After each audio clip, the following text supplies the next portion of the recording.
Oh yeah. Wait a minute, girl, can you slow down? Wait a minute, girl, what's the rush now? I wanna introduce myself to you. My name is one-on-one guy, to prefer nouns. I like the way you put your fists together. I like the way you do your hair in the morning. I see why all the boys want you, girl. YouTube, what's going on? It's Juan Gotti here with another Washington Commanders video, and in today's video, I'm coming on here with a video where we're going to be talking about the Washington Commanders Day 1 mini camp, also what happened on the field, and the press conferences from coaches and players from today's action. So without further ado, let's get straight into today's video, but before we do, make sure you guys go down below, leave a like on this video, subscribe if you're new, and turn on post notifications so you get notified when I upload a video about the NFL, or in this case, our Washington Commanders. We're on the road to 6,000 subscribers, so please hit that subscribe button again if you haven't already. Thank you so much. Let's get straight into today's video. So there's plenty of news to talk about when it comes to this team. Day 1 of minicamp happened. A little bit of on the field news, but more so off the field news. But let's first start by saying this.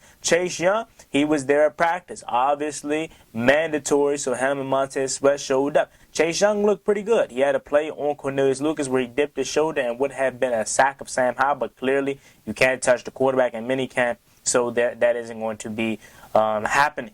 Then Montez Sweat, he looks good too. Chase Young is still wearing a brace on his knee. I don't know if there's a reason for it or if it's just comfortability at this point, and he'll take it off at some point during the season, but he is still in the brace, but it doesn't look like it's holding him back. He looks fast, he looks quick, he looks like Chase Young. And then another note, the Washington Commanders brought in a kicker to compete with Joey Slye from minicamp. Austin Jones, the kicker, for now being in the minicamp battle. I love this move because, as we know, Joey Slye was the only kicker last year. And I felt like us not having competition for guys like Dustin Hopkins was the reason why he was bad, honestly. I felt like if Dustin Hopkins would have had competition, it would have allowed him to have to earn a spot, but he got too comfortable and he got like, hey, man, I don't care if I miss, I'm still going to be here kind of deal. And I didn't want that to be the same case with Joey Slye. Joey Slye had some key misses last year. Dallas game miss, I want to say 3 field goals. And then he had a PAT issue last year at times. So I'm like, I don't think he shouldn't be the starting kicker. I'm fine with Slye being the starting kicker, but at least bring in some competition for Slye to at least make him earn it, and that's what they did. Hopefully this guy can make it through minicamp and actually compete during training camp. Another note, Sam Howell, he had an up and down day, but he did complete a pass to Terry McLaurin. That was really good. Rivera stepped to the podium also, so let's actually get to Ron Rivera's press conference today and see what he has to talk about when it comes to practice and Day 1 of the Washington Commanders minicamp. So Ron Rivera said this when it comes to the day. He says they will ramp up Chase Young, Montez Sweat, and Charles Leno to get a better feel for when they are physically able to perform 100% before throwing them fully in there. As we know, they trained on their own. They weren't at OTAs, so getting them back in the mix, they're going to take it slow, as they should. I asked if Chase Young was automatically back in the starting lineup. Ron Rivera responded, absolutely. That settles it for folks. I don't think there was anybody that thought Chase Young wasn't going to be back in the starting rotation immediately. He is the number 2 overall pick. This is a huge year for him, and clearly he's the starter, so I don't think there was any confusion there.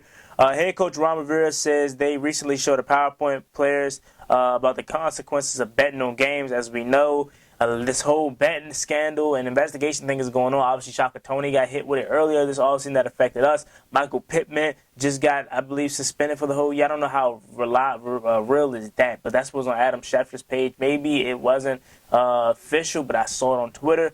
I know that his teammate Isaiah Rodgers got hit with the gambling issue. So there's been a thing going on about that, so I'm glad we're getting ahead of that. Rivera says, is there still a quarterback competition when asked to Rivera by Nicky Giovanni? Says, I do. Just because I said Howell's going to start off as QB1 doesn't mean he's going to finish as QB1. I like to believe, though, that if he goes out and does the things he's capable of, he has a very good chance of doing that. So obviously Ron Rivera playing the game how he should be playing it. He doesn't want to declare Sam Howell as the quarterback 1 for sure, because you don't want him to get ahead of himself. get a big head. You want him to stay humble and have to earn it. Again, I love this approach. But Ron Rivera saying it is a mix-up, and Jacoby Brissett is in the mix for QB1. Do you really believe that? Come on now, let's be real. Do you really think Jacoby Brissett has a chance to be QB1? Come on now. If Jacoby Brissett is QB1 September 11th, or is it 10th this year, whatever day, if Sam Howell's not QB1, this fan base will riot. Okay, if I see Jacoby Brissett starting versus the Arizona Cardinals, we're gonna have a problem. So I don't think he's gonna do it. If Chase Young is 100%, we'll find out today. We are confident, and the doctors are positive in Chase's rehab. He wasn't around to focus specifically on improving that. The proof will be in the pudding when they get out there. This was Rivera prior to minicamp starting. Linebacker Jamin Davis' knee and wide receiver Casimir Allen, a hamstring on the side field. Chase Young looks pretty good, more confident, just dipped under Cornelius Lucas, as I mentioned earlier, for what would have been a sack. Eric Bieniemy just yanked someone out of the huddle for not going hard enough. Get out the huddle and ain't wasting no effing reps. This is what Eric Bieniemy said, and he's fired up again. Love that approach that EB is bringing to this team. It kind of feels like Pop Warner, right? Yanking a guy out and telling him he needs to get his stuff together. Chase Young said it's night and day in terms of his health compared to where he was at last year, and obviously he's a year and a half removed from torn ACL. So obviously he's going to feel much, much, much better. Let's see if we can find any more notes and nuggets before we get out of here. It was a quick little video. Again, I couldn't personally find all the clips of old play-by-play. Maybe they didn't report on it today. Maybe they'll do it tomorrow. But there was some notes and nuggets. Again, the main thing being that Chase Young was back out there and he looks good. Sam Howell had an up and down day, but he had a couple good passes. Again, it's going to happen. He's a young guy. This is going to be his first year potentially starting, so obviously he isn't going to be perfect. He's human, right? So, again, just looking through this thing, it really wasn't much. Jacoby Brissett stepped to the podium, and he has some things to say about being the older guy in the room. It's fun, and he loves leading these guys, and Sam Howell has the fire, and he's shown really good potential, and it's still early. They even asked him about him potentially starting. He says he's going to cross that bridge if it comes, because he knows in this business and things can happen, change at any point in time. So again, not too much in details of what happened today, but there was a lot going on, mainly from the press conferences. Derek Ford stepped to the podium too, and he said a couple of things about how he was last year and where he feel like he can be this year. Things can be much better and has a lot more in store for us.